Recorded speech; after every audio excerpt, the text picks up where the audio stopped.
Bonjour à tous, c'est Véronique. Nous nous retrouvons pour la lecture de notre dernière newsletter en date de février 2023. C'est une année 2023 qui démarre fort. Depuis notre dernière assemblée générale, les réunions et les déplacements s'enchaînent afin de porter toujours plus loin nos ambitions, celles de sensibiliser au syndrome de Bardet-Biedl, de connecter et soutenir de nouvelles familles, de faire connaître l'association auprès du grand public et du monde médical, de se tenir informé des thérapies prometteuses et de soutenir la recherche. Nous avons plein de belles nouvelles à vous annoncer et d'actions que nous allons vous partager. Nous espérons que vous serez convaincus de la détermination sans faille de l'association pour laquelle votre adhésion est plus qu'importante et que vous serez fiers de ces actions. Au sommaire, l'Assemblée générale 2022, la reprise des rendez-vous web, la journée nationale BBS, le webinaire avec Jean Muller, un point sur la recherche, l'agenda de l'association et les référents régionaux. Assemblée générale 2022. Vous avez été nombreux à venir assister à notre assemblée générale le 26 novembre dernier près d'Angers et nous vous en remercions. L'occasion chaque année d'en savoir plus sur le syndrome et les avancées médicales, l'occasion également de nous retrouver, de nous rencontrer, de partager, de s'amuser, mais aussi d'offrir des petits cadeaux aux plus jeunes puisque cette année, cette rencontre portait sur le thème de Noël. Cette année, nous avons eu le plaisir de retrouver le professeur Dolphus qui a fait un point sur les avancées concernant le syndrome, le professeur Jean Muller, venu nous parler de l'approche génétique dans le syndrome de Bardet-Biedl, le professeur Béatrice Duberme qui a fait un point sur les troubles du comportement alimentaire et la prise en charge diététique chez les personnes atteintes du syndrome, Laure Druetta qui nous a parlé du traitement de l'obésité dans le syndrome de Bardet-Biedl avec le médicament Imcivree, et un enregistrement de Laura Benikemoun de la Fondation Maladies Rares qui a fait un point sur leur accompagnement autour du programme de recherche contre la rétinite pigmentaire BBS impulsé par l'association. Des problèmes de santé couplés à des déboires informatiques ont contrarié l'état d'avancement de la rédaction du compte-rendu de l'AG par notre secrétaire. Mais il ne devrait plus tarder à arriver dans vos boîtes mail. Save the date, notre prochaine assemblée générale aura lieu le samedi 18 novembre 2023 à Massy, non loin de la gare TGV. Nous reviendrons vers vous bien sûr pour plus de détails. Reprise des rendez-vous web. Nos rendez-vous web auront lieu les premiers mercredis de chaque mois. Un mois, la visio sera consacrée aux parents, familles et aidants d'un enfant BBS et le mois suivant aux personnes atteintes par le syndrome. Si le format convient et que ces rendez-vous ont du succès, nous les prolongerons sur ce rythme tout au long de l'année. Le premier rendez-vous a eu lieu mercredi 1er février. Il était destiné aux parents, familles et aidants et avait pour thème les difficultés que vous rencontrez avec vos enfants. La prochaine visio aura lieu mercredi 1er mars à 19h. Elle sera destinée aux personnes atteintes par le syndrome et aura pour thème vos relations intrafamiliales. Comment vivez-vous avec le syndrome au sein de votre famille ?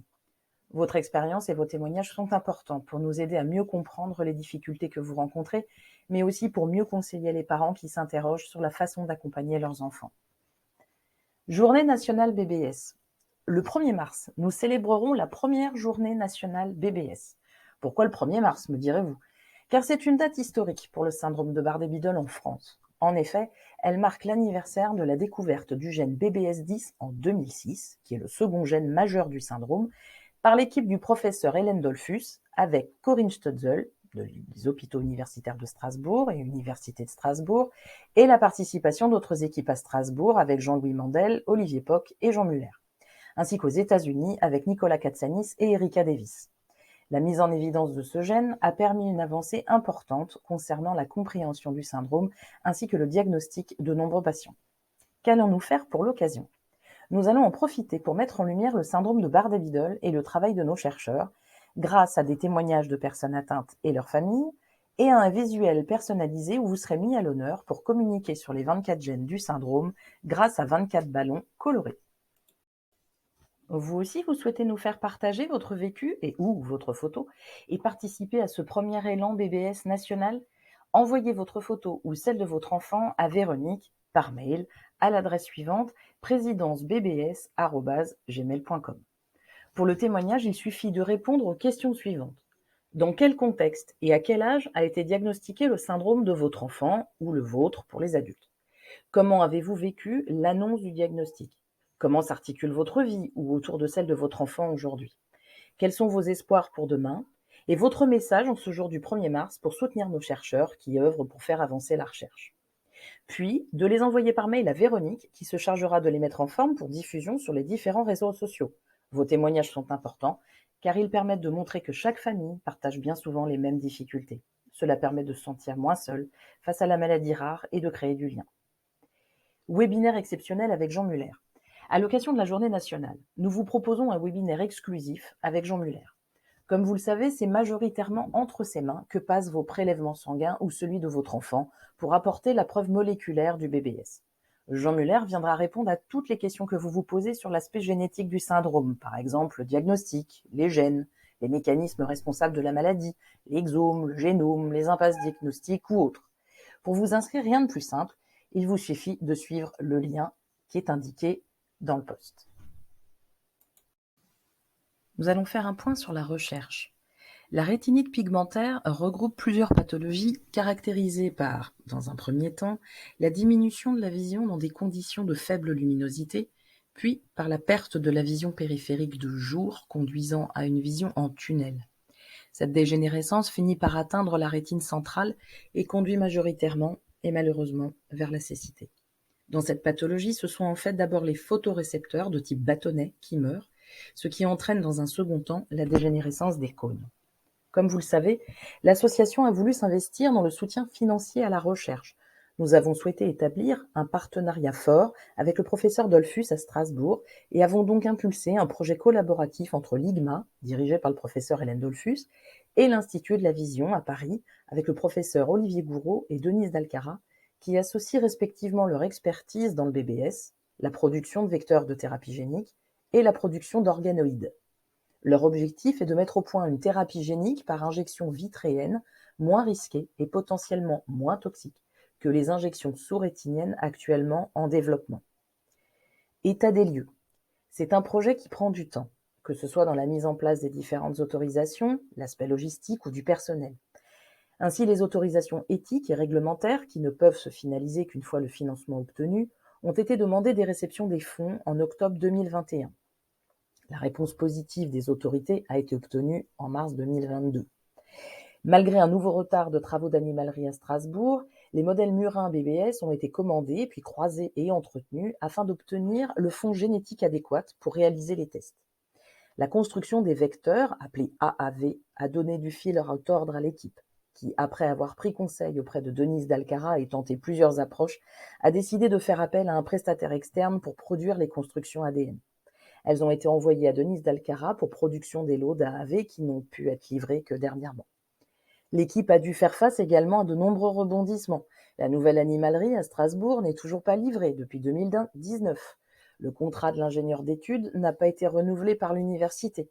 Mais l'équipe, et en particulier le professeur Dollfus, ne lâche rien et invente les solutions nécessaires à la continuité du projet. C'est ainsi la binôme de l'ingénieur de recherche qui a pris la suite et injectera les vecteurs dans les modèles murins. Ces dernières sont manipulées à l'animalerie du laboratoire en attendant que la nouvelle animalerie soit livrée. Nous suivons très près les avancées de ce projet et ne manquerons pas de vous en faire part. Mais si cette piste fonctionne, elle s'adressera à des personnes qui ont encore quelques photorécepteurs fonctionnels, ce qui n'est pas le cas de tout le monde, notamment des sujets plus adultes. C'est pourquoi il nous semblait primordial d'explorer également d'autres stratégies. C'est en assistant au congrès de Retina France que Véronique a fait la connaissance du docteur Muriel Perron, CNRS et Université Paris-Saclay. Elle y parlait de son projet de thérapie régénérative pour les maladies dégénératives de la rétine.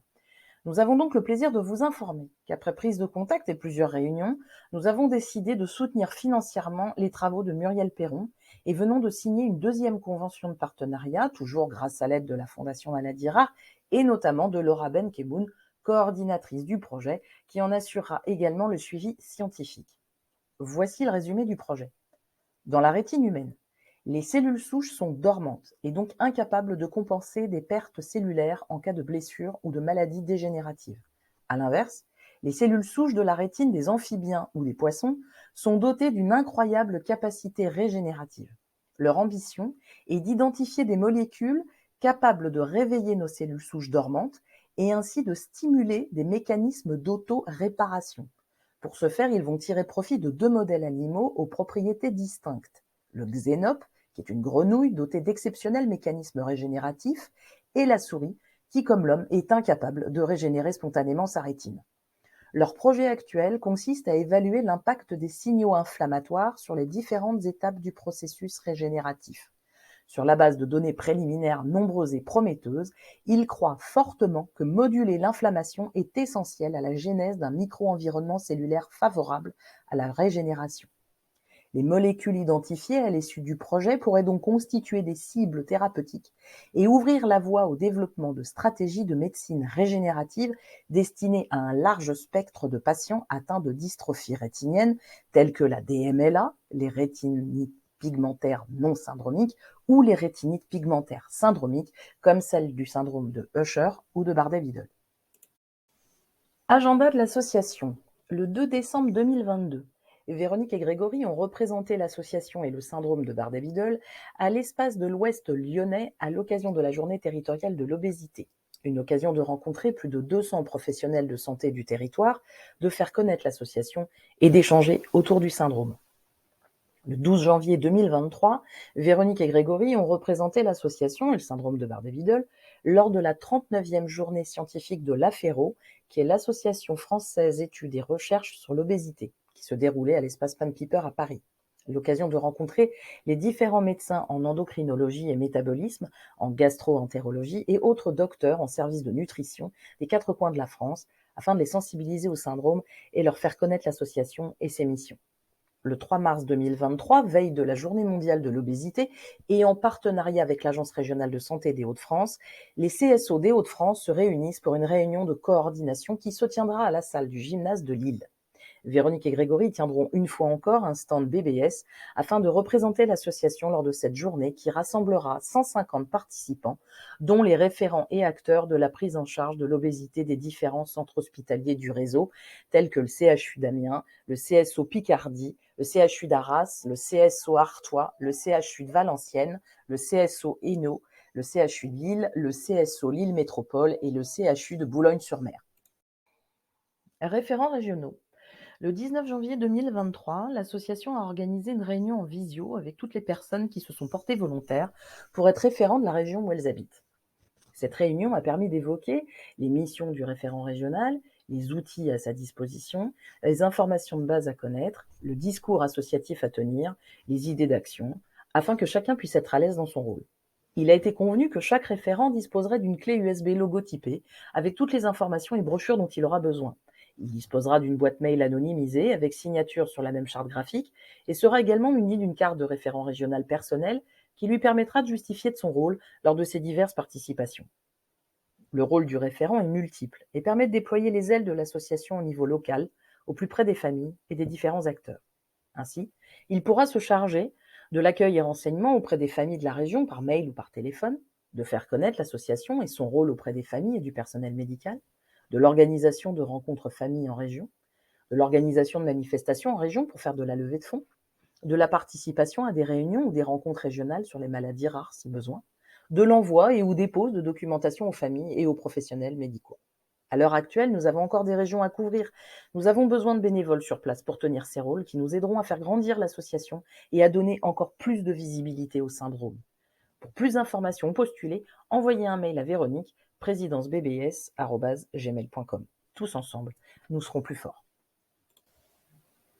À bientôt pour la suite. Et en attendant, n'hésitez pas à nous contacter si vous avez des questions, soit par téléphone 06 66 57 02 88, par mail présidencebbs@gmail.com et à consulter notre site internet bardet-biedl.com.